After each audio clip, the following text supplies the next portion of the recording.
Hey guys, welcome back to yet another informative and fun video, and this is the Holistic Collective. We always strive to bring you correct information and health tips the fun way. So make sure you never miss out on the good stuff and also do subscribe to our channel. Also, please do check out our affiliate products in the description below. In today's video, we will be speaking about insulin resistance. Now, your body always gives you various signs and shows symptoms when there is any sort of imbalance, and it does the same for your insulin resistance. We know a lot of you deal with insulin issues, but hey, don't worry, we got you. We have put together some information which we hope helps you and answers few of your questions on insulin issues. Now, if you are someone with insulin resistance, then it can be very difficult for you to lose weight. The not so good part is that it increases your risk and it often leads to type 2 diabetes. And as we said earlier, this isn't a lifelong problem, but it can be reversed. You can fight it, and we are here with you, so let's fight this big bad fella together. I also just gave you an imaginary fist bump. Also, don't be scared if you do have any of these signs, because we will also be telling you what you can do to make things better. We at the Holistic Collective believe in helping you sort the problem than just telling you about the problem. Well, at least that's what we strive to do. For those of you who missed our detailed video on insulin, here's a quick intro. In simple words, insulin is a hormone that is responsible for blood sugar management. So basically, when you eat a meal with carbs, they get broken down into glucose and your blood sugar rises. When this happens, your pancreas releases insulin into the bloodstream so that the excess sugar doesn't reach the cells throughout the body and tries to bring your blood sugar level back to normal.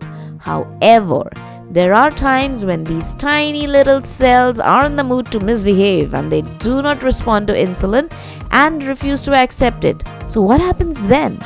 Well, your blood sugar levels rise. That's exactly what we do not want. But the insulin still gets secreted. Now there's an even bigger mess. Now both the blood sugar level and your insulin are high. Crisis alert, crisis alert. So what do? You first understand what each of these are and how they affect you. Starting with insulin, which is also known as the fat storage hormone. So when your insulin is high, the glucose in your blood is high. Now this surplus of glucose is basically energy, and because you have all this energy, your body doesn't feel the need to use it all, and stored body fat energy, which means the fat stays, the weight stays. This explains that when your insulin is high or when you have insulin resistance, it is difficult for you to lose weight. So that's one not so nice thing. However, we don't have to wait till that becomes severe, because we have signs which will tell us if you might be insulin resistant. The first on the list is belly fat or abdominal fat. If you have a lot of fat or weight on your midsection, then this is a sign that you can be insulin resistant. The belly fat is called visceral fat, and it is directly related to insulin resistance. Second on the list is swollen ankles. One other job that insulin does is of telling your kidneys to retain water and sodium. So if insulin is not being responded to properly, then there will be an imbalance which will lead to water retention and causing your ankles to swell. The third sign is hunger. If you are someone who still feels hungry after a full meal, then apparently hunger is a top indicator that you are insulin resistant. The fourth sign is if you have any dark or dry skin patches. These patches usually appear on skin folds in places like your armpits, neck, and groin. The fifth sign, and which I guess is something a lot of us deal with, frequent urination. This symptom is kind of connected to the next and sixth sign, which is extreme thirst. So if you have to pee often, then obviously you are flushing out all of the water of your body, so you're going to be more thirsty. Now the seventh sign applies to women, and that is the regular menstrual cycle. Since insulin can cause the ovaries to make more male hormones, this could result in irregular periods. Normally, this hormone imbalance is characterized as polycystic ovarian syndrome or PCOS. insulin resistance and PCOS can be connected. At number 8, the sign is skin tags. These skin tags can appear on your neck or armpits or any place on the body. And at number 9 is elevated blood sugar.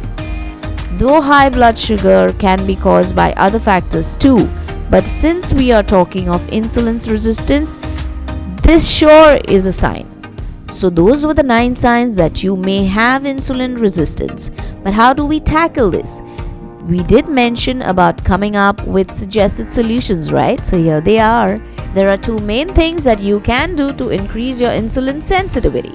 First, you can try and eat lesser of foods that have a high insulin response. So try to eat less carbs. Some studies show that a very low carb or keto diet can be effective in reversing insulin resistance. And the second is eat less frequently. Try to stick to your basic. Try to avoid snacking in between.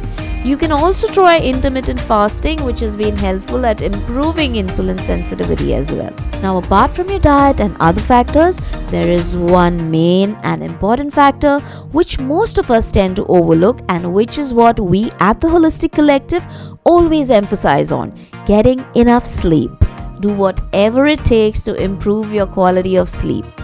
If you have trouble falling asleep or getting good sleep once in a blue moon, that may still be okay.